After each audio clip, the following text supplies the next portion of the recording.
IT job కోసం try చేస్తున్నారా? Coding ట్యూటర్లో ట్రైనింగ్ తో పాటు stipend and 100% job guarantee. Hello Ram garu. Hi Nagaraju. Coming to subject, చాలామంది అంటే కొన్ని బిహేవియర్స్ మనం చూసేటప్పుడు ఫ్యూ పీపుల్ అందరూ నన్నే ఇష్టపడాలి, అందరు నేనే బాగున్నానని చెప్పాలి, అందరూ నా గురించే మాట్లాడుకోవాలి అనేటువంటి ఫ్యాంటసీ పీపుల్ ఉంటారు కొంతమంది. వాళ్ళల్లో తెలియకుండానే మనం కొన్ని క్వాలిటీస్ చూస్తూ ఉంటాం. కొంతమంది డైరెక్ట్గా చెప్పినా వాళ్ళు అర్థం చేసుకోరు, అరే బాబు ఇది కొంచెం మార్చుకుంటే బాగుంటుంది అని. కొంతమంది వచ్చేసాడు రా బాబుడ, బాబోయ్ వాడిని మాత్రమే పొగడాలని అంటాడు, వాడిని మాత్రమే ఇష్టపడాలని అంటాడు. ఫస్ట్ది మనం మార్చడానికి ప్రయత్నం చేసినా తీసుకుంటారు లేదని డిపెండ్స్. కానీ సెకండ్ది ఇగ్నోర్ చేయటం స్టార్ట్ చేస్తారు, చూసారా? అక్కడి నుంచి ప్రాబ్లమ్స్ స్టార్ట్ అవుతాయి. బట్ ఈ ఫ్యాంటసీ వరల్డ్ నుంచి బయటికితే మంచిదంటారా? First thing. అండ్ కొంతమంది అదే మోడ్లో ఉంటారు కదా, నన్నే ఇష్టపడాలి అనేటువంటి మోడ్. అది కరెక్టా? ఒకవేళ కరెక్ట్ అయితే ఎంతవరకు కరెక్ట్? ఎలా చూడాలంటారు దాన్ని? మనిషి సంఘజీవి నాగరాజు. సో మనుషులతో పాటు జీవిస్తూ ఉంటాడు. ఇతరుల చేత అంగీకరింపబడాలనే ఆశ ప్రతి ఒక్కరికి ఉంటుంది. నన్ను యాక్సెప్ట్ చేయాలి, నన్ను మెచ్చుకోవాలి అనే కోరిక బాగానే ఉంటుంది. కానీ అందరూ నన్నే ఇష్టపడాలి అనేది ఉందే, అది ఇక మన సుబ్రావ్ స్టోరీ లాగా ఉంటుంది. మన సుబ్రావ్ ఏం చేశాడంటే ఒక అద్భుతమైన పెయింటింగ్ వేశాడు. వేసి సిటీ మధ్యలో ఆ పెయింటింగ్ పెట్టి అసలు ఇది బాగుందా బాగలేదా, అందరికీ నచ్చుతుందా లేదా అని తనకు డౌట్ వచ్చి అందరికీ నచ్చాలన్న ఉద్దేశంతో కింద ఇందులో లోపాలు ఏవైనా ఉంటే చెప్పండి అని రాశాడు కింద, ఆ పెయింటింగ్ కింద. అప్పుడు జనాలు చూసిన వాళ్ళు ఆ పెయింటింగ్ చూసి రాయటం మొదలుపెట్టారు. రాయటం మొదలు పెడితే ఒకరి తర్వాత ఒకరు 24 గంటల తర్వాత చూస్తే ఆ కామెంట్స్ ఎలా ఉన్నాయంటే ఆ పెయింటింగ్ తీసి చెత్తపుట్లో వేయాల్సి వచ్చింది. అంత భయంకరంగా కామెంట్లు. ఎందుకంటే అడిగితే మీరు నేను ఎలా ఉన్నాను, నా పెయింటింగ్ ఎలా ఉందని మీరు అడగడం మొదలు పెడితే మీకు వచ్చే రెస్పాన్స్ ఎలా ఉంటుంది. సో సుబ్రావ్ చాలా ఫీల్ అయ్యాడు. వెళ్ళి వాళ్ళ గురువుగారి దగ్గరికి వెళ్ళాడు. గురువుగారు, నేను పెయింటింగ్ వేశాను, సలహాలు ఇమ్మన్నాను, విపరీతంగా సలహా ఇచ్చేశారు, నేనేదో అందరూ మెచ్చుకుంటారని నేను అడిగాను అంటే, బాధపడకు సుబ్రావ్, నేను చెప్పినట్టు చెయ్యన్నాడు. మళ్ళీ ఇంకో పెయింటింగ్ పెట్టు, కింద ఒక విషయం రాయి, ఇంతకుముందు నువ్వు ఎలా రాసావో ఇందులో ఏమైనా తప్పులుంటే చెప్పండి అని ఎలా చెప్పి అడిగావో, ఈసారి ఏమడుగుతావు అంటే ఇందులో ఉన్న తప్పును సరిదిద్దండి బా అని రాయమన్నాడు. అంతే, ఒక్క కామెంట్ కూడా లేదు.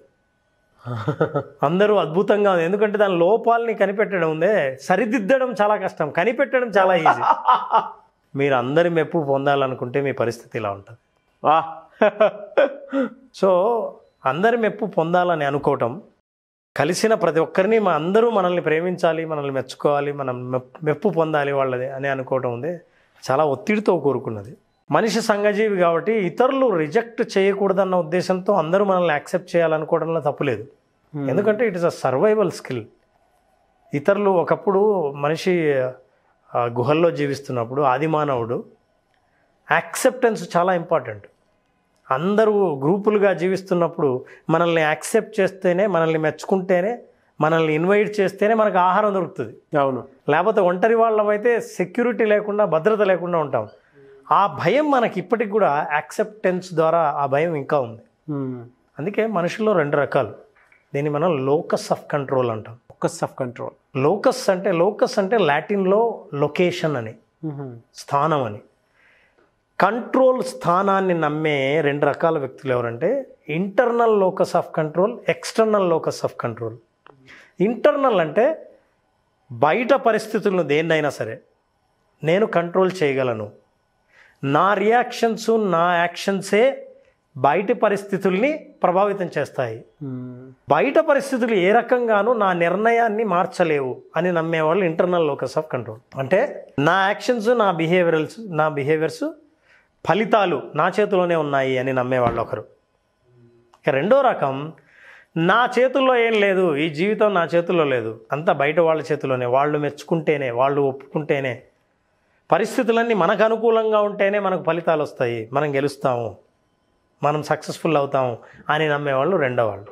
అంటే నా చేతుల్లో లేవు, ఫేట్ చేతుల్లో, లక్ చేతుల్లో ఉంది అని గట్టిగా నమ్మేవాళ్ళు ఈ రెండో రకం. వీళ్ళని ఇంటర్నల్ లోకస్ ఆఫ్ కంట్రోల్ అంటే అంతర్గతంగా నాకు బాహ్య పరిస్థితుల్ని ప్రభావితం చేసే శక్తి ఉందని నమ్మేవాళ్ళు ఇంటర్నల్ లోకస్ ఆఫ్ కంట్రోల్ అంటాం.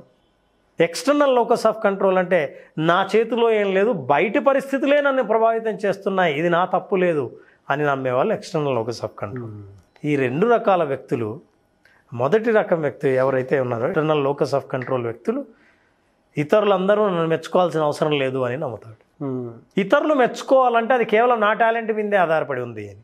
ఉదాహరణకు ఒక సింగర్ ఉన్నాడు, స్టేజ్ మీదకి వెళ్ళి పాడాలనుకుంటాడు.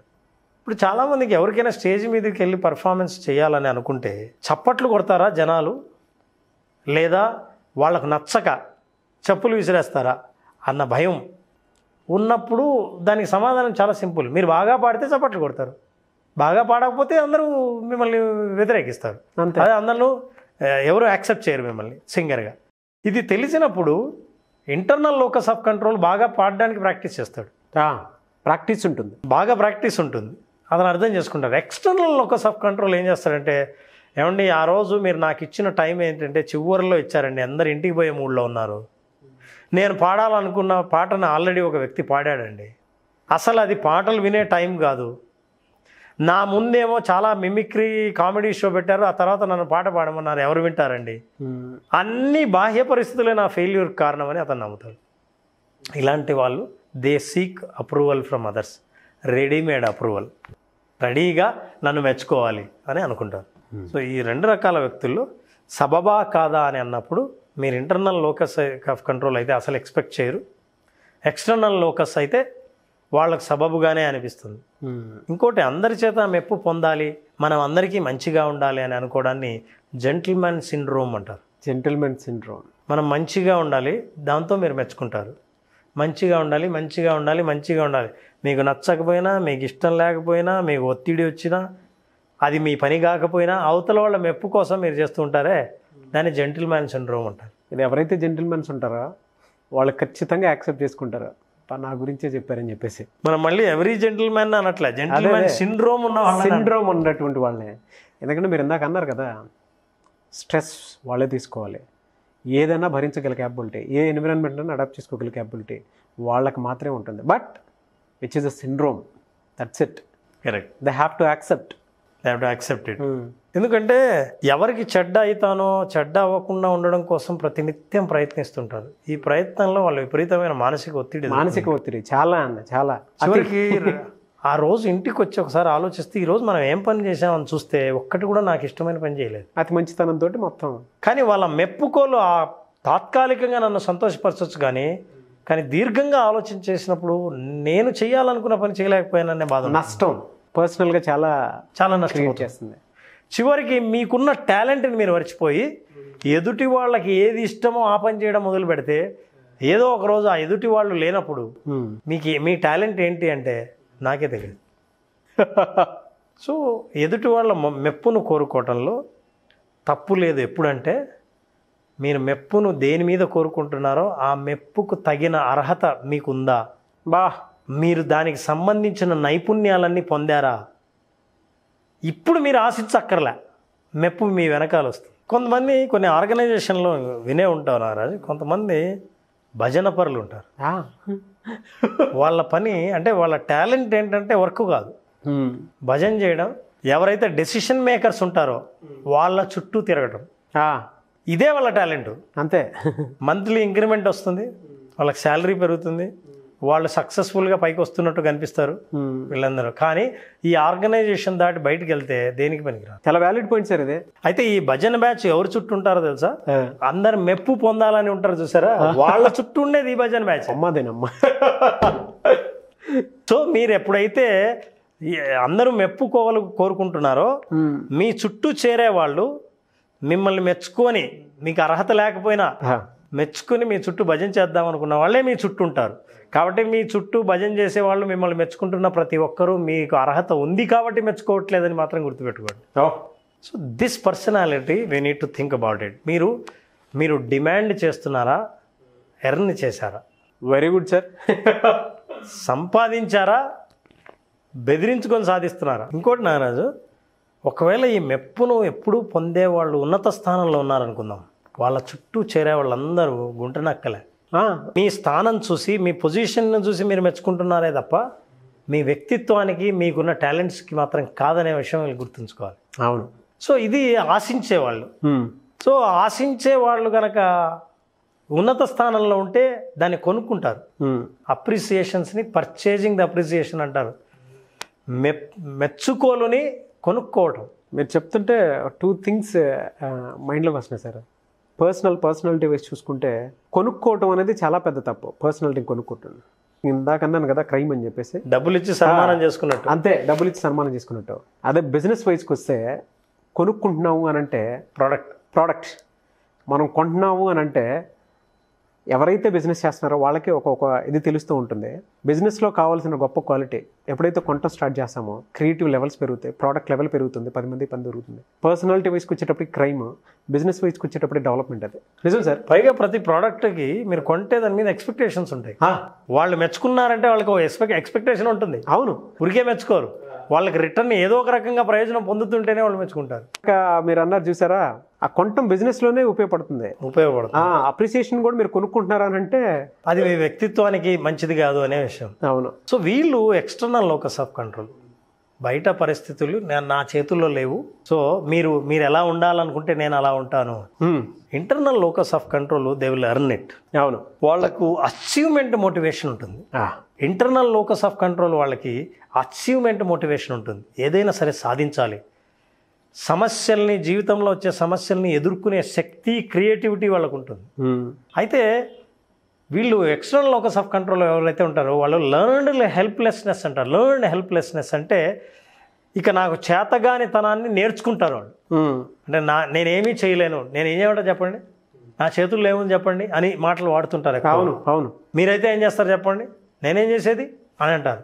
అయితే ఏంటంట, ఈ భాష అంతా ఎవరి దగ్గరికి వస్తుందంటే నా చేతిలో లేదు, నేనేం కంట్రోల్ చేయలేను అన్నది. సో మెచ్చుకోలును ఎవరైనా సరే అందరి దగ్గర ఆశిస్తూ ఉంటే మీ ఆశకు తగిన అర్హత ఉందా లేదా అనేది చూడండి, మొదటి విషయం. రెండవది, మీ చుట్టూ మెచ్చుకుంటున్న వాళ్ళు ఎవరైనా ఉంటే వాళ్ళు మెచ్చుకుంటున్నది మీ చుట్టూ ఉన్న సంపదన లేదా మిమ్మల్ని పరీక్షించుకోవాల్సి ఉంటుంది. మూడవది, మెచ్చుకోలు ఈగోను మసాజ్ చేస్తుంది. మీ ఈగోను చాలా సంతృప్తి పరుస్తుంది మెచ్చుకోలు. అయితే విమర్శ ఈగోను దెప్పిపొడుస్తుంది. విమర్శకులను దూరం పెడతారు వీళ్ళు. అవును. మెచ్చుకునే వాళ్ళని చుట్టూ చేరుస్తారు. భజన బృందం చుట్టూ కావాలి, విమర్శ చేస్తే మాత్రం దాన్ని దూరం అపోజిట్. అదే ఇంటర్నల్ లోకస్ ఆఫ్ కంట్రోల్, మీరు విమర్శించినా మెచ్చుకున్నా వాళ్ళ గురించి వాళ్ళకు స్పష్టంగా తెలుసు. ఎస్. సో ఈ పర్సనాలిటీస్ని మనం అనలైజ్ చేసినప్పుడు మనం చూస్తున్న ప్రేక్షకుల్లో కూడా వాళ్ళు ఎక్కడున్నారు అని అనలైజ్ చేయడానికే తప్ప, చాలామంది ఈ ప్రోగ్రామ్ చూసినప్పుడు నాకు తెలిసిన వాడు ఏ కేటగిరీకి చెందుతాడంటే అని ఇంకొకరిని గురించి ఆలోచిస్తుంటారు. కింద కామెంట్ బాక్స్లో కూడా పెడతారు. అంటే ఉంటారు చుట్టుపక్కల భజన బృందం కావాలనుకున్నటువంటి వాళ్ళు ఉంటారు. సెల్ఫ్ ఆటిట్యూడ్ని పర్సనల్గా వాళ్ళే కిల్ చేసేసుకుంటూ ఉంటారు. లైఫ్ స్పాయిలింగ్ అంటే అదే సార్. అంటే ఎవరో కాదు, వీళ్ళ అతికిపోయే చేసుకుంటారు. అవును. చాలామంది ఎగ్జాంపుల్ కూడా పెడతారు, మా వాడు ఇట్టే చేసుకున్నాడు అని చెప్పేసి. సో దీన్ని సెల్ఫ్ అవేర్నెస్గా మన ప్రోగ్రామ్ని వాళ్ళు వాడుకుంటే వ్యక్తిగతంగా చూస్తున్న వాళ్ళు డెవలప్ అవ్వాలి, కొత్త విషయాలు నేర్చుకోవాలన్నది మన ఉద్దేశం. ఎస్, వెరీ రియలిస్టిక్ అప్రోచ్ అండి. Thank you so much Ram garu. Thank you so much Naraj. Thank you. Visualization complete practice అనేటువంటి సెషన్ మీద క్లాస్ ఒకటి ఉంటుంది అని చెప్పేసి అనుకుంటున్నారు. అయితే ఎప్పుడు అవకాశం ఉంటుంది నారాజు? 31 ఆగస్టున విజువలైజేషన్ ప్రాక్టీస్ చేస్తున్నాం. విజువలైజేషన్ ఓన్లీ ప్రాక్టీస్ అనే ప్రోగ్రామ్ని 5 days పాటు చేస్తున్నాం. చాలామందికి కాన్సెప్ట్స్ అద్భుతంగా అర్థం చేసుకుంటారు, దీనికి సంబంధించిన పుస్తకాలు చదివారు, ప్రోగ్రాంలు అటెండ్ అయ్యారు, ఇన్ఫర్మేషన్ అబండెంట్గా అందరికీ దొరుకుతూ ఉంది. ఇప్పుడు ఇన్ఫర్మేషన్ కాదు కావాల్సింది, తెలిసింది తక్కువైనా ప్రాక్టీస్ చేయడం చాలా ఇంపార్టెంట్. ఆ ప్రాక్టీస్కి అనుకూలంగా 45 నిమిషాల పాటు రోజు ఓన్లీ ప్రాక్టీసే. విజువలైజేషన్ అన్న దాంట్లో డీప్గా వెళ్ళి ఆ విజువలైజేషన్ ఇచ్చే అనుభవం ఏంటో తెలుసుకోవాలని అనుకుంటే ఈ 5 రోజులు ఒక్కొక్క రోజు ఒక్కొక్క అనుభవంతో 5 రోజుల పాటు విజువలైజేషన్ ఎక్స్పర్ట్గా మారే అవకాశం వాళ్ళు పొందాలంటే ప్రేక్షకులు ఖచ్చితంగా విజువలైజేషన్ ఓన్లీ ప్రాక్టీస్, ప్రోగ్రామ్ పేరు కూడా ఓన్లీ ప్రాక్టీస్, 5 రోజుల పాటు ప్రాక్టీస్ని ఒక్కొక్క సెన్స్ని యాక్టివేట్ చేసే ప్రాక్టీసెస్ మనం చేస్తున్నాం. దీని ద్వారా relationship, money, career, personal life and anxieties and fears వీటన్నిటిని హ్యాండిల్ చేసే ప్రోగ్రామ్ని మనం 31st ఆగస్ట్న ఇంట్రడ్యూస్ చేస్తున్నాం. Very good sir. చాలామందికి చాలా సమస్యలు ఉంటూ ఉంటాయి. మనీ ప్రాబ్లం ఒకటికి ఉంటుంది, బ్యాడ్ బిహేవియర్ కొంతమందికి ఉంటుంది, అడిక్షన్స్ కొంతమందికి ఉంటాయి, కొంతమందికి నెగటివ్ థింకింగ్ ఎక్కువ ఉంటూ ఉంటుంది. వాటికి అన్నిటికీ solution, one stop solution visualization practice అనేది. సో అది ఏ విధంగా అనేది మీరు ఏదైనా క్లాస్కి అటెండ్ అవ్వాలి అనుకుంటే ఆగస్ట్ 31st నుంచి క్లాస్ ఉంటుంది. ఎన్రోల్ చేసుకోవాలి అనుకున్నటువంటి వాళ్ళు స్క్రీన్ మీద మీ కాంటాక్ట్ నెంబర్ కనిపిస్తుంది, దాన్ని మీరు కాల్ ఆర్ మెసేజ్ వాట్సాప్ చేసి వెంటనే ఎన్రోల్ చేసుకోండి. ఈ వీడియో లైక్ చేయండి, షేర్ మాత్రం తప్పకుండా చేయండి. ఇలాంటి మరిన్ని వీడియోస్ కోసం మా ఛానల్ ఫాలో అవ్వండి. Thank you so much Ram sir. Thank you Ram.